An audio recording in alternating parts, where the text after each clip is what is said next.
ጃፓን ውስጥ ከሰዎች ይልቅ የቤት እንስሳት ብዛት አላቸው።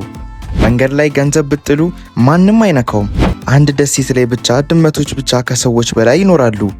እነዚህ ታሪኮች እውነተኛ ናቸው። አዎ፣ እና ይሄ ገና መጀመሪያው ብቻ ነው። ዛሬ በዚህ ቪዲዮ አብዛኛው ሰው ስለ ጃፓን የማያውቋቸው 15 አስገራሚና ሚስጥራዊ እውነታዎችን አብረን እንመለከታለን። ከቁጥር 1 እስከ 15 እያንዳንዱ ካለፈው የበለጠ አስገራሚ ነው እና እኔ በሚስጥር ነግራችኋለሁ። ቁጥር 1 ላይ የምትደርሱት ነገር ስለ ጃፓን የነበራችሁን አመለካከት ሙሉ በሙሉ ይለውጠዋል። ስለዚህ ይህንን ቪዲዮ እስከ መጨረሻው ተከታትላችሁ ላይክ፣ ሰብስክራይብ፣ ሼር ማድረግ እንዳትረሱ። ወደፊት እንደዚህ አይነት አስገራሚ ቪዲዮዎች እንዳያመልጧችሁ ላይክ፣ ሰብስክራይብ ማድረግ እንዳይረሳ። እንግዲህ ጉዟችንን ወደ ጃፓን እንጀምር። ቁጥር 15 ጃፓን ውስጥ ከ4 ሚሊዮን በላይ ቬንዲንግ ማሽኖች አሉ። ይህ ማለት በአማካኝ በየ23 ሰዎች አንድ ማሽን አለ ማለት ነው። ውሃ፣ ሻይ፣ ሙቅ ምግብ፣ የአበባ ጉንጉንና እንዲያውም ትኩስ እንቁላል የሚሸጡ ማሽኖችን ታገኛላችሁ። ቁጥር 14 በቶኪዮ ውስጥ በጣም በተጨናነቁ ሰዓት ኦሺያ የሚባሉ ልዩ ሰራተኞች ተቀጥረው ተሳፋሪዎችን ወደ ባቡር ውስጥ በጥንቃቄ የሚገፉ ናቸው። በሮች እንዲዘጉ ይረዳል። ቁጥር 13 ገበሬዎች ካሬ ቅርጽ ያለው ብርጭቆ ሳጥን ውስጥ ሐብሐብን በማሳደግ ለማቀዝቀዣ ቀላል እንዲሆንና እንደ ማስጌጫ ስጦታ እንዲሸጥ ያደርጋሉ። አንዱ እስከ $100 ሊደርስ ይችላል። ቁጥር 12 በጃፓን ብቻ ኪትካት ከ400 በላይ ልዩ ጣዕሞች አሉት። ከዋሳቢ እስከ ሳኬ እና ከሻይ አረንጓዴ እስከ ድንች ስኳር ድረስ። ቁጥር 11 ኢነሙሪ ይባላል። በስራ ላይ ወይም በስብሰባ ላይ ማንቀላፋት። ይህ እንደ ስንፍና ሳይሆን ሰውየው በጣም ጠንክሮ እስኪደክመው ድረስ እንደሰራ ማረጋገጫ ተደርጎ ይታያል። ቁጥር 10 ቤተሰብ መከራየት ይቻላል። ሬንታል ፋሚሊ የሚባሉ ኩባንያዎች አሉ። ወላጅ፣ ልጅ ወይም ጓደኛ በገንዘብ ተከራይተው ለተለያዩ አጋጣሚዎች ለምሳሌ ለሰርግ ወይም ለቀብር ስነ ስርዓት ይቀርባሉ። ቁጥር 9 ኒንጃዎች በአብዛኛው ገበሬዎች ነበሩ። በፊልሞች እንደምናየው ጥቁር ልብስ ለብሰው የሚዋጉ ሳይሆኑ እውነተኛ ኒንጃዎች በአብዛኛው ተራ ገበሬዎች ነበሩ። ለስለላና ለመረጃ ሰብሳቢነት ይጠቀሙባቸው ነበር። ቁጥር 8 የድመት ደሴት አኦሺማ የሚባል ደሴት አለ። በዚያ ከሰዎች ይልቅ ድመቶች 6 እጥፍ ይበልጣሉ።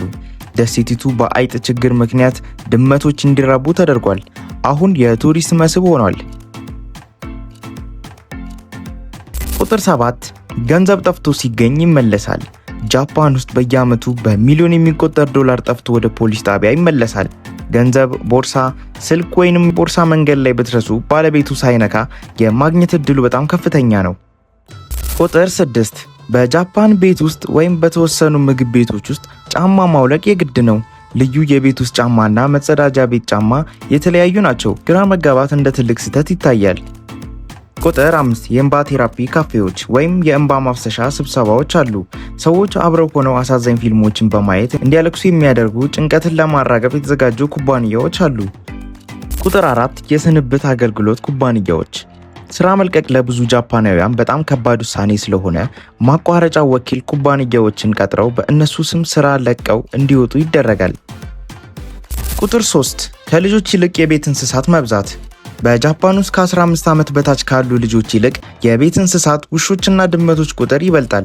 ይህ የህዝብ ቁጥር መቀነስን ትልቅ ማሳያ ነው። ቁጥር 2 ማንም የማይኖርባቸው መንፈስ መንደሮች። በገጠር አካባቢዎች ወጣቶች ወደ ከተማ በመፍለሳቸው ምክንያት ሙሉ በሙሉ የተተዉ መንደሮች አሉ። አንዳንዶች አሁንም በአሻንጉሊት ብቻ ተሞልተው የአሻንጉሊት መንደር ተብለው ይታወቃሉ። እውነተኛ ነዋሪ ከሌላቸው ግን በአሻንጉሊት የተሞሉ ናቸው።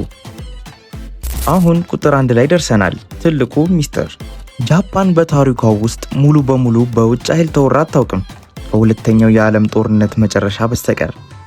በ13ኛው ክፍለ ዘመን ሞንጎላውያን 2 ጊዜ ጃፓንን ለመውረር ሞክረው ነበር፣ ግን ሁለቱንም ጊዜ ኃይለኛ አውሎ ንፋስ መጣ እና የጠላትን መርከቦች ሙሉ በሙሉ አወደመ። ጃፓናውያን ይህንን ንፋስ ካሚካዜ ትርጉሙም የአማልክት ንፋስ ብለው ጠሩት። ይህ ክስተት ጃፓናውያን ሀገራቸው በመለኮታዊ ኃይል የተጠበቀች ናት ብለው እንዲያምኑ ካደረጋቸው ምክንያቶች አንዱ ሆነ። እናም ይህ እምነት እስከዛሬ ድረስ በጃፓን ባህል ውስጥ ተጽዕኖ አለው። እነዚህ 15ቱ ስለ ጃፓን ያሉ አስገራሚ እውነታዎች ናቸው። እናንተ የትኛው ተመቻችሁ? የተመቻችሁን ኮሜንት ላይ አሳውቁኝ። ይህ ቪዲዮ ከተመቻችሁ ላይክ፣ ሰብስክራይብ፣ ሼር ማድረግ እንዳይረሳ።